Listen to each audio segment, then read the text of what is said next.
We all drank the soup. I only found the tooth later. When I was 12, my little sister, Ngozi, disappeared. It was just the two of us and our father. Our real mother died when I was 5, and a year later, father brought home a new wife. He said we should call her Mama, too, but I never did. I called her Madam. Behind her back, I called her Witch. She came from another village far away. She never smiled unless people were around.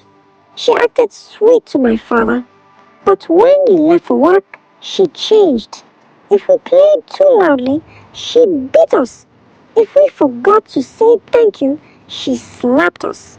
But Ngozi still tried to be kind to her. Ngozi was 7. She had a soft voice and the biggest eyes. She still thought everyone could be good if you gave them love. The night it happened, everything was quiet. Father was working late. Ngozi and I shared a mat in the corner of the room. She said she was thirsty, so I told her to wait. I got up and went to the kitchen. The water pot was empty, so I had to walk outside to the well. It took maybe 5 minutes, 10 at most. When I came back, the door was wide open. Her mat was empty. At first, I thought maybe she went to the toilet.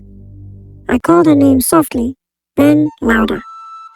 I searched the yard. Nothing. I woke Madam up shaking. She didn't look surprised.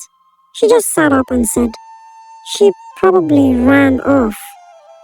Maybe spirits took her." Then she went back to sleep. I didn't sleep at all. Father searched the next day. Called neighbors, went to the police. No one found anything. People started whispering that Ngozi had been taken by a spirit. In our village, sometimes children vanish. They say it's the forest spirits or witchcraft. But I never believed in that. I believed in Madam. 2 days after, Madam cooked a huge pot of soup, bigger than usual. She said she bought goat meat from the next village. I watched her stir it for hours.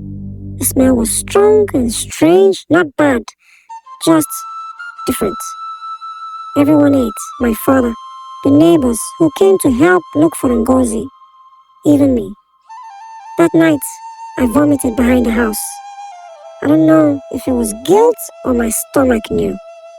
In the morning, I went to wash my face near the cassava plants and saw something small stuck in the mud, a tooth.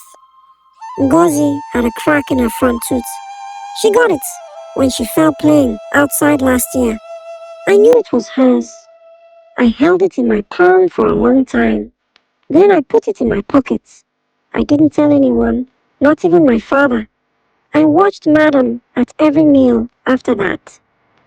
She smiled at me too much. One night she said, "You don't eat my food anymore."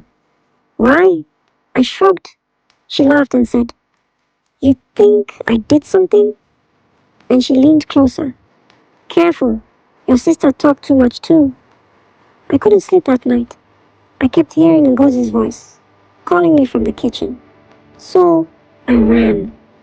That night I packed my school bag, stole bread from the cupboard, and left.